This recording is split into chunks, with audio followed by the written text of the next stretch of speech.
You're listening to Sweet Talk, all things maple. Welcome to another episode of Sweet Talk. In today's episode, we are moving beyond the trees and looking at other plants and products we can grow or harvest from the sugar bush, such as mushrooms and understory plants. Our forests are large natural ecosystems that provide so much more than just maple sap. To explore the topic of agroforestry, I invited Connor Youngerman onto the show. Connor is the Agroforestry and Mushroom Specialist with the Cornell Small Farms program, where he advances research and education for agroforestry, tree nursery management, medicinal agroforestry crops, and novel mushroom substrates. But before we dive into my discussion with Connor, it's time for our Ask a Maple Specialist segment, where each month I answer one of your questions on the air. To hear your question on the podcast, go to www.cornellmaple.com and click on Sweet Talk, or if you are listening on the Spotify app right now, you can comment directly on this episode. Today's question is from a new listener, Kobe, who writes, "Hello, I'm a new listener, and as a water resource engineer working in New York City, I was wondering if you could shed some light on what kind of systems you use to supply water to your maple trees, where that water is sourced from, and if there's any treatment involved before or after it reaches the trees." Well, Colby, that's an interesting question, and it's great to have listeners and questions from folks who are not maple producers. Maple production is a unique crop in that we are harvesting sap from maple trees in natural forest. In fact, it is one of just a few crops that are harvested on a commercial scale from a native ecosystem.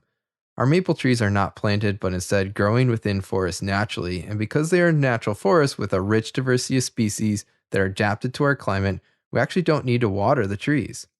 The diversity of plants within the sugar bush have an extensive root network in the soil that acts as a sponge to hold a lot of water for the plants. That is one of the many reasons that makes maple production so special, and that diverse natural forests allow us to think about many more crops that we can grow or harvest within a sugar bush, as we'll get into in today's episode. Thanks for submitting your question, Kobe. Keep submitting questions at cornellmaple.com. And with that, let's move on to my conversation with Connor Youngerman. Connor Youngerman, welcome to Sweet Talk. Thanks, Adam. Very happy to be here. I want to first start by asking you to define agroforestry. Many listeners may be familiar with the term, but I also find there's a lot of folks out there who don't actually know what agroforestry is. So let's start there. Yep, that's a great question. And my personal definition has changed over the course of 3 years of this job. When I first started, it was a very technical definition. And then, sure, I stole the definition from somebody that was more simple, that was just trees on farms on purpose. And I really liked that because it got the point across until I started doing a lot of my work in New York City. And when you try to talk about agroforestry in New York City and you say trees on farms on purpose, people are like, oh, but there's not really big farms here. So how does that definition work? And what I've sort of come to is this idea of agroforestry is partnering with trees and perennial plants for agriculture purposes beyond timber and shade. So, if we talk about having trees on your farm and working them like any other crop, but as a perennial system, it sort of goes a little bit beyond growing a tree for one purpose. It's more of like a systems approach that is tree-based for agriculture.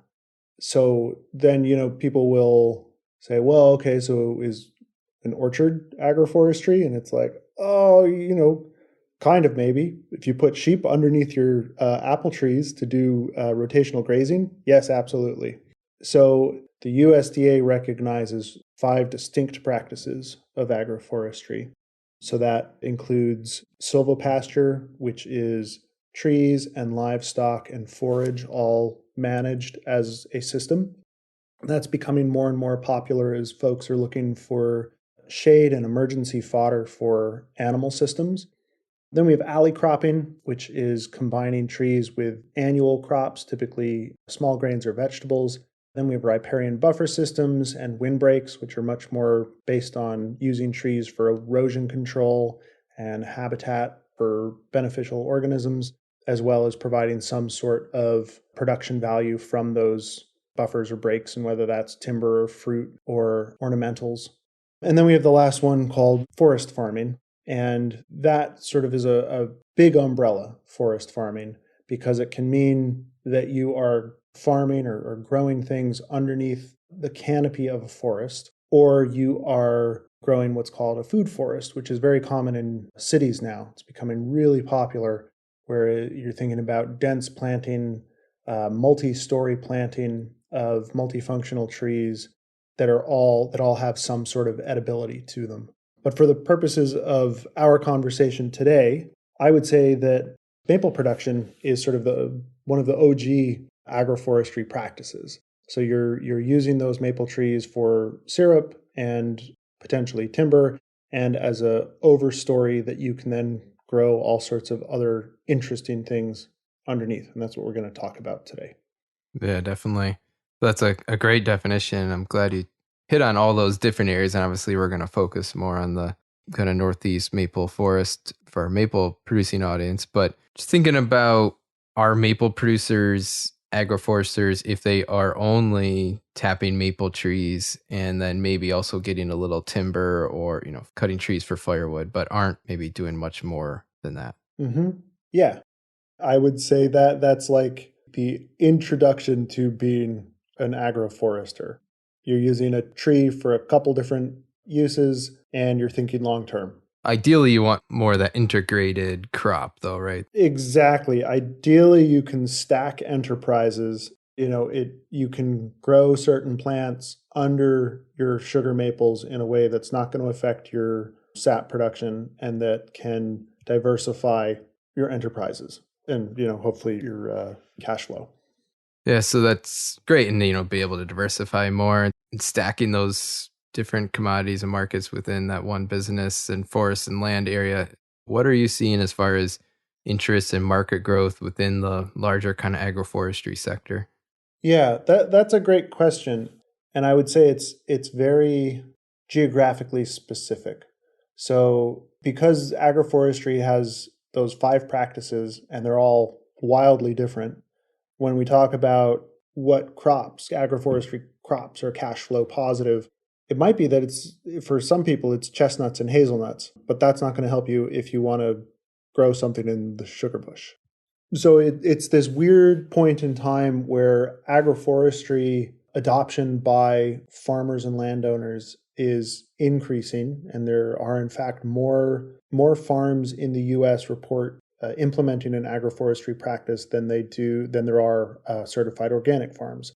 And in the Northeast, this is where we have the highest rates of agroforestry adoption. So we have more people doing it, but the market is still a bit of a wild west. So if you talk about shade-tolerant species, the sort of things you might grow underneath sugar maples, you're sort of limited by both what'll grow there and what has, for lack of a better word, brand recognition. So these are things like, ginseng, golden seal. There are some berries that'll do okay in the shade.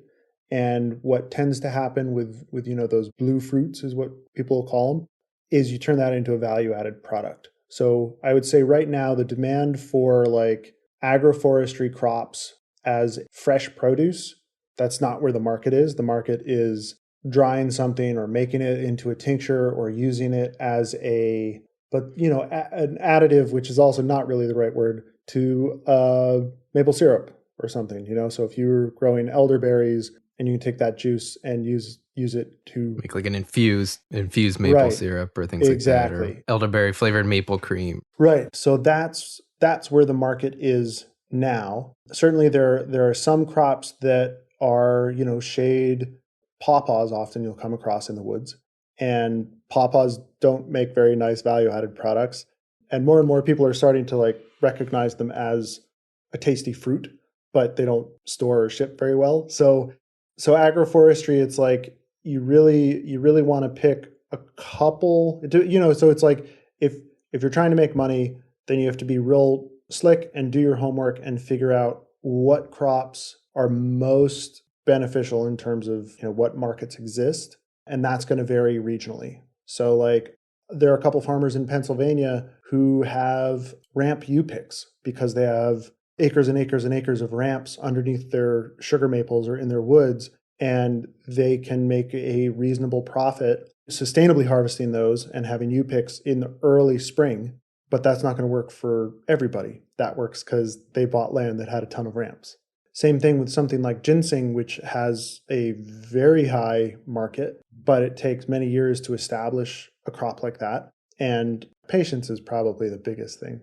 So, for plants, for botanicals, it's difficult for me to say, oh, grow this and you'll make money. I would say there are a lot of interesting systems out there. It depends on what you like to do and how patient you are and what you might be able to sell locally. Yeah, and I think, speaking of those plants, it seems that a lot of the agroforestry understory kind of plant crops tend to be a little bit more towards medicinal plants, thinking about like the ginseng, the cohosh, the golden seal, kind of in our current Western medicine research of the past, 100 years or maybe even less. Western medicine has really focused more on kind of the lab synthesized pharmaceuticals, where Eastern medicine gets maybe a little bit more towards medicinal native plants. Do you see any shift happening at all where maybe there creates a potential market in the future? Yes.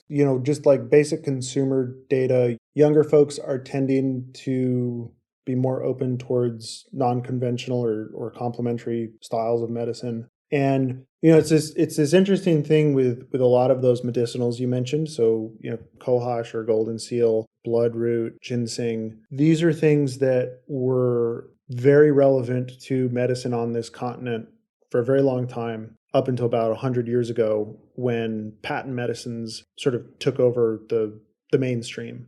And there's a bias that I've certainly been guilty of, where it's like, oh, well, if there really was anything useful in golden seal, then we would have discovered it already, and it's like, it's just like it's a medicinal, great, who knows what it's useful for. But in actual fact, there is now a resurgence and a renaissance of research on just how bioactively useful and powerful a lot of these plants are. And that's really cool. So I imagine we will see the market for those understory ephemeral medicinals expand. There's a funny thing now, though, if we were to crunch numbers. So let's take cohosh. If you wanted to sell cohosh, and typically people want it dried, you really don't make a lot of money off, say, like a pound of dried cohosh roots. Like, I right now couldn't tell anybody like who you sell that to, except maybe at a farmer's market. And it takes a whole lot of cohosh plants to produce a pound of dried cohosh roots. But if instead you grow your cohosh plants in a raised bed under your sugar maples, or in nursery pots, 5-gallon, 3-gallon pots that are buried into the actual ground, and then you sell that as a horticultural landscape shade plant, there's an easier market for that than there is selling the roots. The other thing people have to think about when you're doing value-added products, you have to have access to a commercial kitchen, and there are regulations that kick in, certainly if you dry or if you do tinctures. Yep. It's any of that processing side. Right. Processing. All these and regulations kick in depending on if you label it a food or a dietary product. So if you really don't want to get into that aspect of it, then using the shade of your sugar bush or your woods to grow ornamentals, that's another way, that's agroforestry. And that's a pretty cool like shade horticulture methodology. Yeah, that's an interesting concept with growing out those plants. And that's maybe a little bit more than just, even natives, but even getting into some other kind of shade ornamentals, right? You could do hostas, Right, yeah, totally. Yeah. What about foraging already established? So I think kind of it takes a lot of time to get some of these plants established, right? If you are looking at foragings like, say, ginseng, for an example, it takes years for that to get established to have a root that's, of any economic value. Yeah. So if you and I were to go out this fall and plant some ginseng plots up at your research forest there, assuming we found the right site and had reasonable establishment and had a really good pest management control, we would maybe get a saleable root, I don't know, 10 or 15 years. We got time, right? No. Yeah, we got time. We can do that. Could be the retirement plan, but it's a long term. That's a long time to wait, though. So that sort of is what tends to push people more towards foraging. And if we talk, say, just about ginseng, there are a lot of regulations that kick in with ginseng. So there's a season. You can't harvest them out of season. And that's, I think, September through November. If you come across a wild patch, typically the idea of like an honorable harvest or a sustainable harvest, it really is no more than 30%. And, I would say that's true of ramps or mushrooms, or if you're collecting seed from the wild, you never want to take everything. You always want to take less than you think you want. And that essentially ensures that those populations can continue to grow and be foraged from. So I think the first thing I would recommend, if someone's got a sugar bush and maybe they don't work in the woods that much in the off season, but after maple season's over, that's a great time to be out walking and looking for ephemerals and seeing what sort of things are in your woodlot that you might be able to forage from or collect seed from or propagate from later in the season.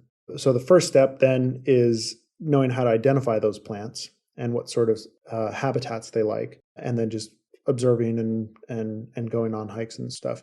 There's a real interesting link between sugar maples and a lot of these understory medicinals, where those understory species really prefer to have high calcium in the soil. And sugar maples, among a couple other trees, things like cucumber magnolias, they have a lot of calcium in their leaves. So when the leaves fall and they decompose, they produce the duff and then the subsequent soil type that is good for growing these high value crops.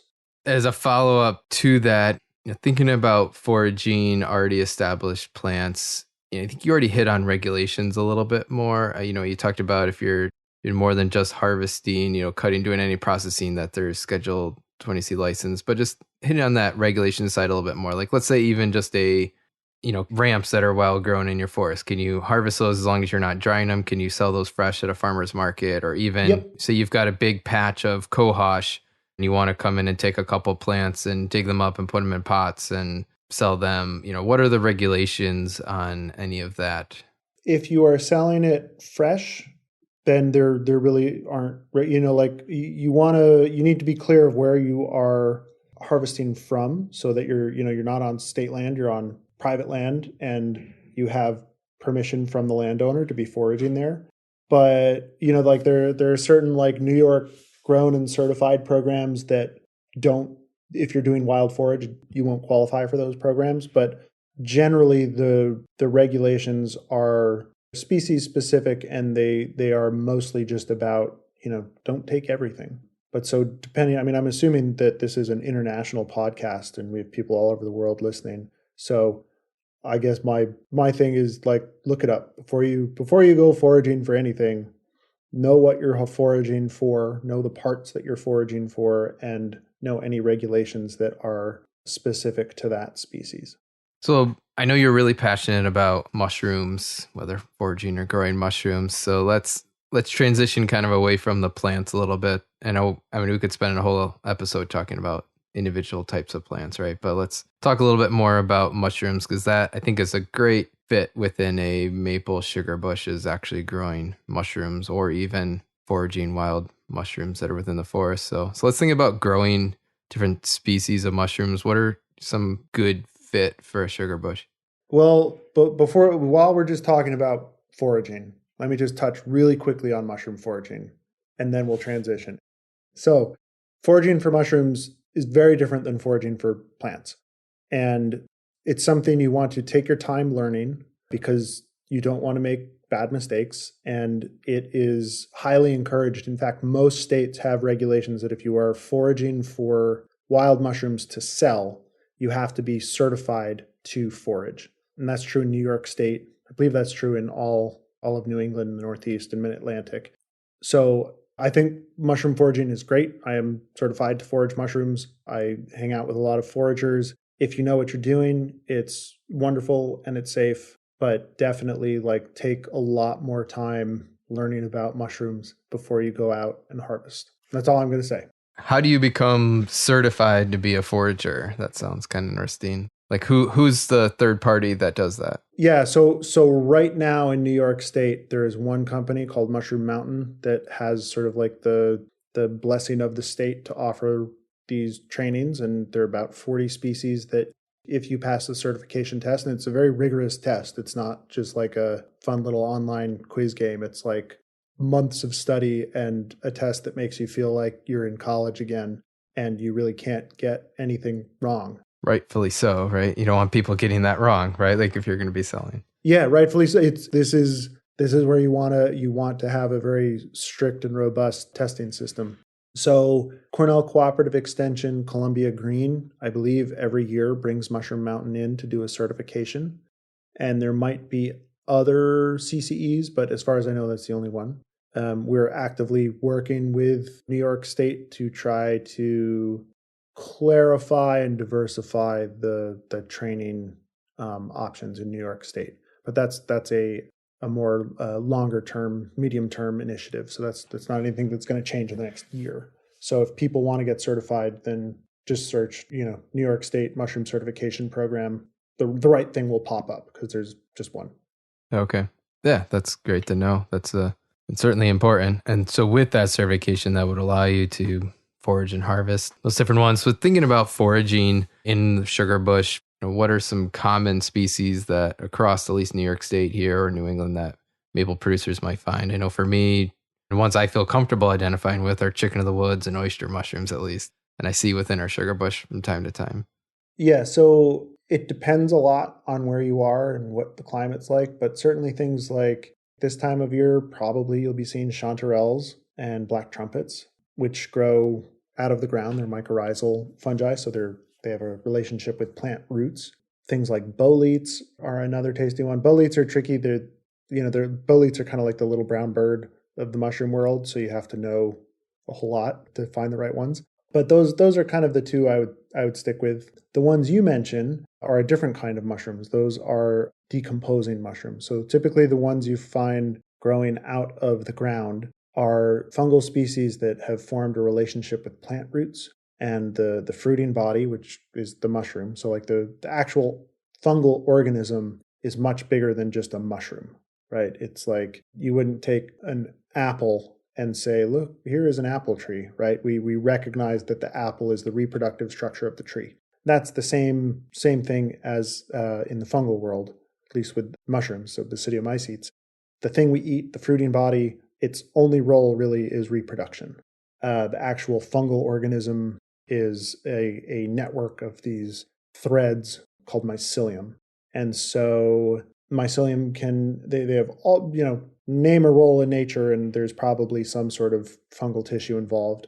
But things like chanterelles and morels and black trumpets and boletes and amanitas and some, those are mycorrhizal.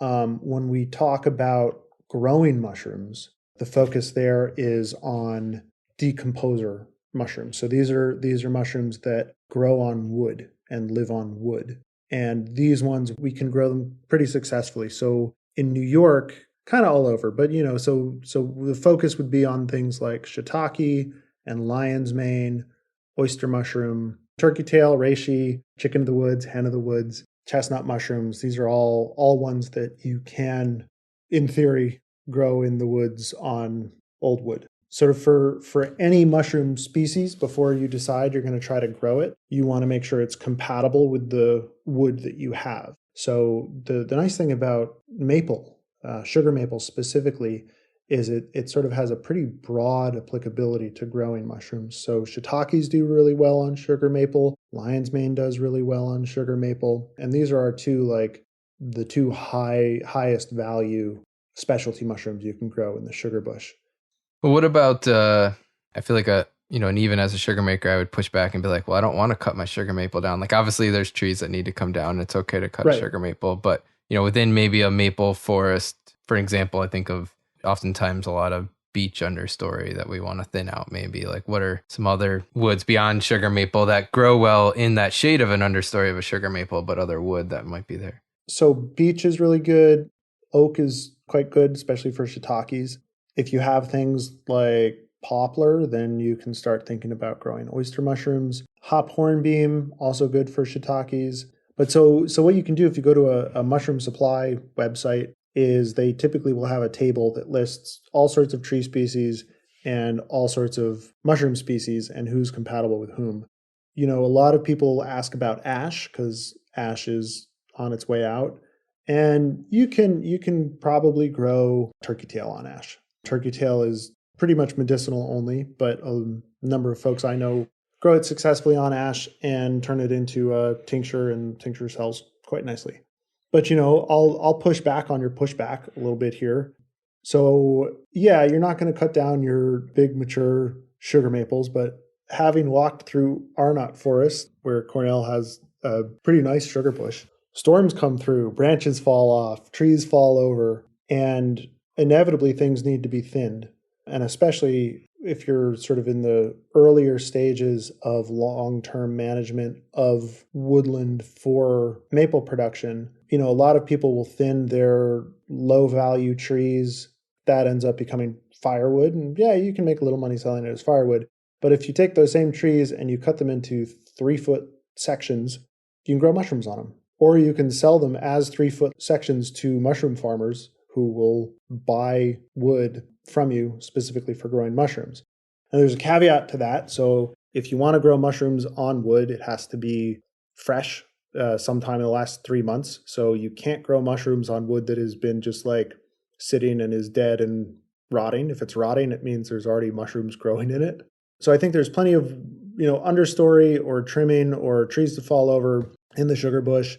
But, that canopy offers the shade that is really useful for growing mushrooms. You can't grow mushrooms in full sun. And so even if you're not actively cutting sugar maples down to grow mushrooms on, that dense canopy shaded area is a really good place you can grow mushrooms underneath. Now, before the trees leaf out, you may want to put a shade cloth over your logs. And same thing in the winter, just to give them a little extra protection from the sun. But certainly during the times of the year that you're really going to be producing mushrooms, leveraging that shade from the sugar maples is totally doable. Yeah, that's great. Now I'll accept your pushback to my pushback that, and I would agree, maples do come down in storms, and, even active, healthy living green wood that we want to use for mushrooms, not dead decomposing wood already. And as you said, there's thinning that needs to happen, low quality trees we want to take out. So that certainly happens. But for someone who may be interested that has this wood, right, but don't want to maybe grow mushrooms themselves, where might they find, is there some kind of listserv? Where might they find a mushroom grower or people who may want to buy that 3-foot section of wood? Yeah, so that's a great question. We're sort of actively updating the Small Farms Mushroom website to try to be able to link people with logs to people who grow mushrooms. So as of now, there is not a resource like that. But if you are a maple producer and you're, embedded in your community, or you are a part of a farm Facebook group or a community Facebook group, or you go to your farmer's market, you'll be able to find a mushroom grower. And if you make it known that you have logs that you're willing to sell for mushrooms, and that, if you're like, oh yeah, it's maple and it's 3 to 8 inch diameter maple that was green within the last 3 months, the word will spread. And so especially, if you're closer to New York City, there are mushroom growers who will drive out of the city with a pickup truck to go get logs to bring them in the city to grow mushrooms, because a lot of those suitable hardwoods are hard to come by in New York. And this is sort of where there's a bit of research that we're trying to push the envelope on right now, linking alternative trees and ideally, looking at invasive tree species to grow mushrooms on. So potentially this is another thing, going back to your sugar bush, if you're managing for interfering vegetation and you're taking down a bunch of buckthorn or philodendron or even Norway maple, I can't give useful data quite yet, but in the next couple of years, we'll have some guidance on using those trees you don't want around, and whether that means you're using the logs or you're chipping them. There's probably a lot that mushrooms can do to help manage that interfering vegetation.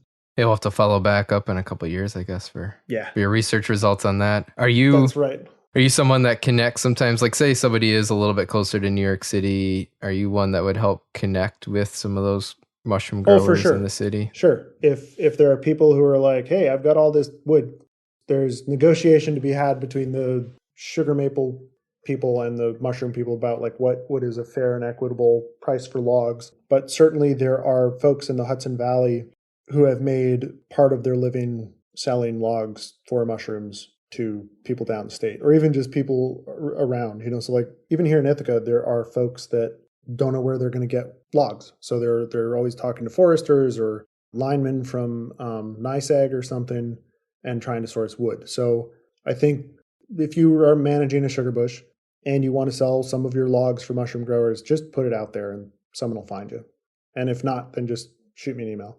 Yeah, and just to clarify, and you mentioned this, that, these are 3 to 8 inch diameter. So these aren't big saw timber logs, right? These are more pole wood, as you mentioned, pole logs, or branches from canopies and things like that. So you're not selling off a veneer log or anything like that, right? This is more stuff that would be firewood and maybe not even great firewood per se. So this is different. So it still opens up that, if you cut down a tree, you can take that saw log and sell that, and then take the canopy and upper branches that wouldn't be as worth of much value anyways. Yep. Well, and interesting, the more sapwood that you have in a log for mushrooms, the more you're going to get out of that log. So mushrooms, really, the mycelium that is colonizing and permeating that log really just stays in the sapwood layer. It doesn't go into the heartwood. And so the more sapwood there is, the tastier it is. So a lot of that like slash, if you're doing timber harvest, say, a lot of the slash from the crown, which is plenty of good boltwood, makes great boltwood because it's much more sapwood than some like standing pole or something that's in the shade. You had mentioned even like chipping wood chips. So if you just briefly hit it, I think there's some mushrooms like wine caps, right, that you grow more in chips or sawdust. Yeah, wine caps are sort of the go-to for that. You can also do oyster mushrooms on wood chip beds, but you tend to have a lower yield than growing them in another way. But yeah, so if you have chip material, you can make these beds and inoculate the beds with wine cap spawn, and a couple months later you get mushrooms popping up. If people are interested in growing mushrooms, I mean, again, this could be several different episodes on growing each individual species of mushrooms and stuff like that. And there's great workshops I know that you do throughout the state and things like that. But where's a great place for people to start? Yeah. So the way I would start is check out the Cornell Small Farms program, our website. There's a specialty mushroom page. And we also have a bunch of online courses. So we have 2 mushroom courses right now. One of them is all about outdoor mushroom production, and that is being offered, I think, in the fall. It's a 6-week online course, and like last year we had people from Ireland all the way to Hawaii in that class, and pretty much every time zone in between. So broad applicability, and if people really want to get like the introduction and start up for like deciding if they want to grow mushrooms, or if they've already decided, then the best way to get started, I would definitely think about taking that course. Yeah, that's great. And just to clarify, we talked about regulations for foraging mushrooms. Are there regulations for growing mushrooms and selling? So if you want to inoculate log for shiitake or oyster and grow them and sell them at farmers markets, what are the regulations there? That's a great question. Fresh mushrooms are considered produce. So there are no regulations if you are just making one cut to harvest and selling them as fresh mushrooms at the farmer's market. No regulations. The second you start slicing and dicing and drying and whatever, then that's a process. And all the like regulations that kick in with any other like vegetable or fruit or agricultural product then kick in. But you just sell them as fresh produce. Okay. Yeah, that's great to know. And going back to foraging mushrooms, obviously we talked about, you have to be certified if you're going to be selling them. But what if a sugar maker, anybody who wants to, maybe that's not been a foraging mushrooms before, is not as comfortable with it, but maybe wants to start, not to sell, but just even to, be able to identify, they're working in their woods in the summer, fall, spring, and they see some, say, oyster, whatever mushroom it might be, that want to harvest that just to eat with their family. Where would you recommend they start to feel comfortable? What's the gateway mushroom you recommend and things like that? Sure. So there are like maybe 7 species that I would consider like easily forageable and reasonably safe for a beginner. And I will caveat that with don't use your phone to identify a mushroom. Use books, and books that were published before AI took over and published all sorts of, like, there's this weird trend where people have used AI to publish just a bunch of junk field guide books. So anything that's pretty much after 2022, unless I know who the author is, I would never recommend buying a book on mushroom foraging published after that time, unless you can verify who the author is. But mushroom foraging has been popular for, I don't know, a couple thousand years. So there are definitely good books out there. And you notice I say books, not book, because to identify a mushroom, you really want to think about being able to identify them based on 3 characteristics. So color is not a good characteristic to identify a mushroom. You want to look at the gill patterns or the spore color, or if you pinch it, does it bruise or produce any sort of exudate? Where is it growing? When is it growing? What trees are nearby? You sort of take all this information as a composite to be able to identify a mushroom. So if people wanted to start, I would say look at morels and chicken of the woods and hen of the woods and chanterelles and black trumpets, and just start with those. Find those in 3 different books, figure out the best way to identify them, then go into the woods and look for them. And if you enjoy doing that, then expand out to some other mushroom species. Yeah, those are great recommendations. Yeah. And honestly, the best way to do it is to be friends with somebody who likes to forage mushrooms and to ask if you can just go and hang out with them. Tag along with them. Same way, if someone came and was like, how do I get into deer hunting? I got my hunting license and I've never really shot anything and I really want to hunt. And it's like, well, go find a hunter and hang out with him for a season, him or her or them. Don't watch a YouTube video, right? Yeah. Go find a hunter, accompany them out into the wilderness and learn all you can from everything they do and say, and then think about hunting. Yeah. That's how I would start. Yeah, that's a great approach. And I think I would, from my kind of experience, and you can certainly counter this, is that I've found that sometimes it's not necessarily just about identifying how to identify a specific type of mushroom, but being able to also identify other potential lookalikes. And that's where I think it's, knowing that, and I think the easier ones, say chicken of the woods, that knowing that there aren't other things that maybe necessarily look like that, right? And that's the most helpful to know, or know what makes this mushroom different than another one that's lookalike that might be poisonous, that we want to be cautious of, right? Yes. And so that, that certification program I mentioned, aside from those 40 species, you have to know all the things that look like them and how to differentiate. Yeah. And I don't want to really go through specifics because I want people to go learn it on them by themselves. But But yeah, knowing the lookalikes, and I don't know, it gives you a new appreciation for the forest, because most of the time people are in the forest and you're looking at the canopy or you're looking for birds or whatever. But having your eyes on the ground opens up a whole other world of what's in the woods. Yeah, that definitely is a great point. So for my final question for my guests is, why do you do what you do? So why do you work in the agroforestry sector? Your passion for agroforestry is very evident. So why is it so exciting for you? Oh, I don't know. I really don't. All I can say is that my job doesn't feel like a job. When I was 21 and finishing college, my undergraduate advisor who I did my thesis with, she was an entomologist, and there were times she would come into work and be like, yeah, sometimes I don't even understand, they're paying me to do this thing that I would do normally for free because I love bugs. I love looking at bugs. I love talking about bugs. And that's what it's like for I can't point to one thing and be like, and that's why I do agroforestry. It's just I get paid to teach people about trees and mushrooms and do research about trees and mushrooms and read about trees and mushrooms. Yeah, okay, that sounds great. So it fits like a glove. And, it's not for everybody, but fits me, and I'm happy that it does, because it makes life way more fun. Connor Youngerman, thank you for joining me for Sweet Talk, and providing this really kind of interesting dialogue and thinking about beyond just our trees to our mushrooms and our plants. And we'll have to have you back on to talk more about mushrooms and growing mushrooms in the future. Yeah, let's do it. Thank you for inviting me.